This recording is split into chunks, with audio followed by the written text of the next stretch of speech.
Waandishi wa habari, kupitia kwenu ninapenda kuutaarifu umma wa Tanzania kuwa mkoa wa Kigoma utakuwa mwenyeji wa maadhimisho ya 16 ya siku ya mabaharia duniani yatakayofanyika kuanzia tarehe 22 hadi tarehe 25 Juni 2026.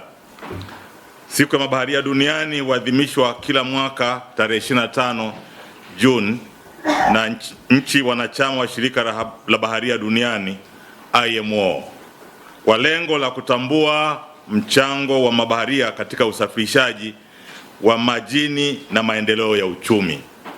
Kauli mbiu ya mwaka 2026 ni From Policy to Practice Powering Marine Excellence, kwa lugha yetu ya Kitanzania, kutoka sera hadi utekelezaji, kuimarisha ubora katika sekta ya usafiri majini.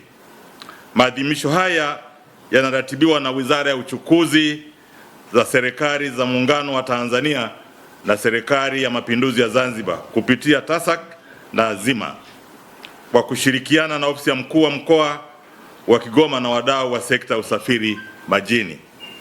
Shughuli zitakazofanyika ni pamoja na utoaji wa elimu kuhusu usalama wa usafiri majini, maonyesho ya huduma za taasisi mbalimbali, kampeni za matumizi salama za vyombo vya usafiri majini, warsha za fursa na changamoto za sekta, shughuli za kijamii na huduma kwa jamii, na maonyesho ya uokoaji wakati wa dharura. Na hili, ndugu wananchi, ni swala msingi sana. Maonyesho ya uokoaji wakati wa dharura, tunasafiri kwenye meli zetu.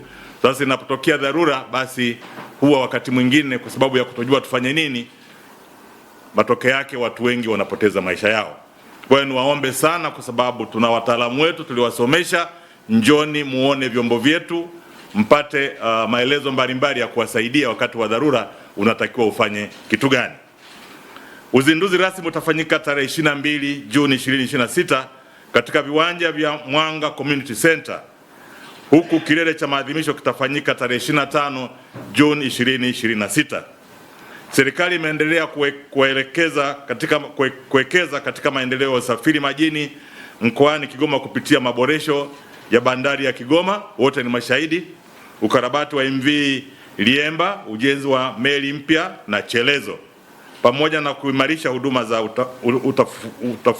utafutaji na uokoaji katika ziwa Tanganyika. Naomba nirudie. Serikali imeendelea kuwekeza katika maendeleo ya usafiri majini mkoani Kigoma kupitia maboresho ya bandari ya Kigoma, ukarabati wa MV Liemba, ujenzi wa meli mpya na chelezo, pamoja na kuimarisha huduma za utafutaji na uokoaji katika ziwa Tanganyika. Hatua hizi zimeongeza fursa za kibiashara, uwekezaji, utalii na ajira katika ukanda wa magharibi mwa Tanzania. Wananchi wote na wadau wa sekta ya usafiri majini mnahimizwa kushiriki kikamilifu katika maadhimisho haya na kuendelea kushirikiana na serikali katika kuimarisha usalama wa usafiri majini na ustawi wa mabaharia. Karibuni Kigoma kwenye maadhimisho ya 16 ya siku ya mabaharia duniani tarehe 2026 kuanzia tarehe 22 Juni 2026 mpaka tarehe 25 Juni 2026. Karibuni sana na asante kwa kunisikiliza. Kwa upande wa serikali ya Jamhuri ya Muungano wa Tanzania, Waziri wa Ujenzi na Uchukuzi Dr. Khalid Mohamed, pamoja na wakuu wa taasisi zetu ambao zinasimamia masuala mazima ya usafiri kwa njia ya maji, kwa upande wa TASAC mkurugenzi mkuu Mohamed Salum na upande wa ZMA Bi Mtumwa Salum, nipende kuwashukuru kwa ujumla uongozi wa mkoa wa Kigoma chini ya kiongozi mkuu wa mkoa Kamanda Simon Silo na balozi kwa kutukaribisha katika maadhimisho ya 16 ya siku ya mabaharia duniani, ambapo kitaifa katika mwaka huu yatafanyika katika mkoa huu wa Kigoma rasmi kuanzia tarehe 22 mpaka tarehe 25 ndipo itakuwa kilele. Na labda nielezee tu kwa nini maadhimisho ya mabaharia ya duniani yanafanyika hapa na asili yake, chanzo chake ilikuwa ni nini.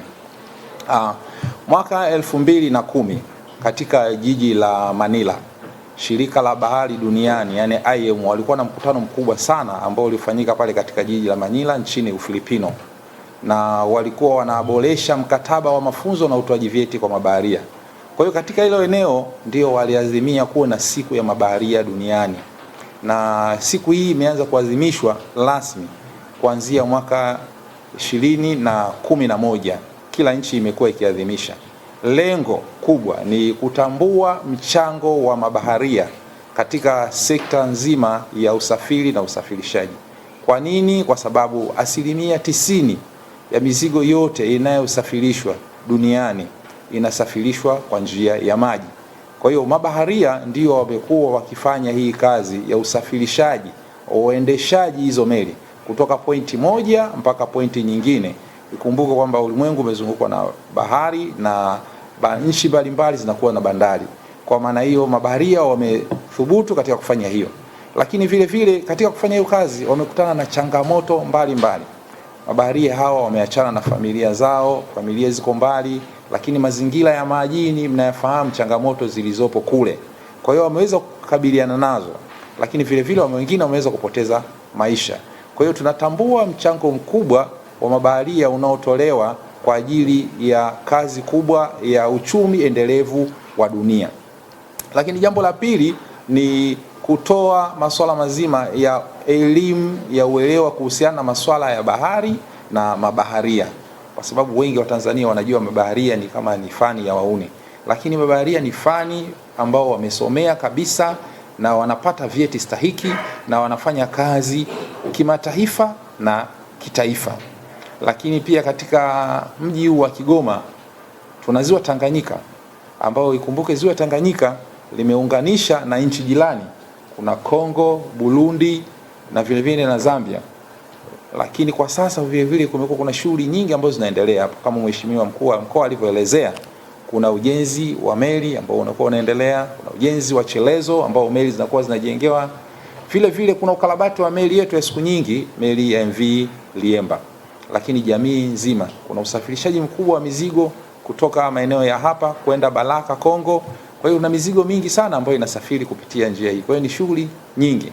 Lakini kupitia shughuli hizo pia ziwa Tanganyika limekuwa kubwa. Kuna watu kwa namna moja au nyingine ziwa linapochafuka wanaathirika. Na nakumbuka kama siku chache mlisikia kuna habari ambayo ya wenzetu pia watumishi wa serikali walipata changamoto ile ndani ya maji. Sasa basi, maadhimisho haya yatafanyika katika vile viwanja vya Community Center. Na tarehe 22 ndio itakuwa siku ya ufunguzi rasmi. Na siku hiyo Waziri wa Ujenzi na Uchukuzi Mheshimiwa Dr. Khalid Mohamed ndio atakuwa mgeni rasmi katika ufunguzi, yatokea Zanzibar moja kwa moja. Na siku inayofuata tarehe 23 kutakuwa na elimu ambayo itakuwa inatolewa katika sehemu mbalimbali, na vile vile tarehe 24 kutakuwa na washa maalum ambayo itakuwa imetolewa na wakufunzi mbalimbali kuhusiana na masuala mazima ya bahari na uokozi, na kutakuwa na tukio maalum kabisa ambalo litafanyika katika ziwa Tanganyika la jinsi gani ya kufanya uokozi mtu atapokuwa amepata dharura ndani ya maji. Na tarehe 25 ndio itakuwa ni kilele, na ambapo Mheshimiwa Waziri wa Uchukuzi Tanzania Bara, Jamhuri ya Muungano wa Tanzania, Mheshimiwa Profesa Makame Mbarawa ndipo atakuja kuhitimisha siku hiyo.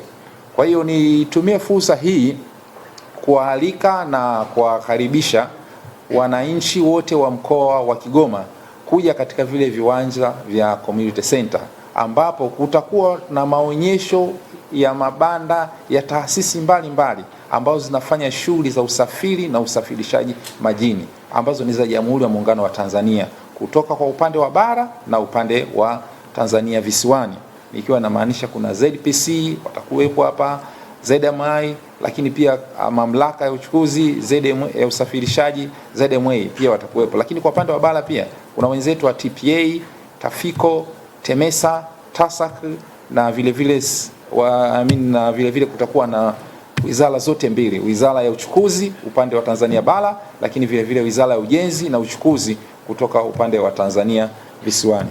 nawakaribishe sana, lakini pia kama waandishi wa habari na fursa kubwa sana ya kuweza kuendelea kuelimisha jamii ya kuhusiana na ugeni utakao kuwepo, lakini tukio hilo zima la siku ya mabaharia duniani.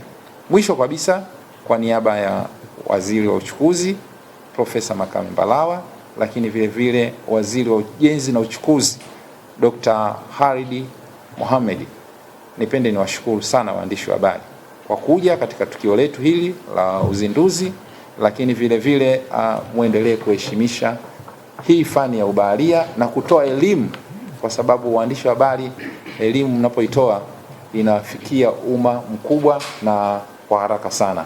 Kipekee zaidi niwashukuru sana, lakini mwisho kabisa napenda nitoe shukrani kwa uongozi wa mkuu wa mkoa hapa Kamanda Silo pamoja na uongozi wake na timu yake yote kwa kutukaribisha, lakini vile vile kwa kuweka mazingira rafiki ya kufanyika kwa siku hii ya mabaharia duniani. Nawashukuru sana na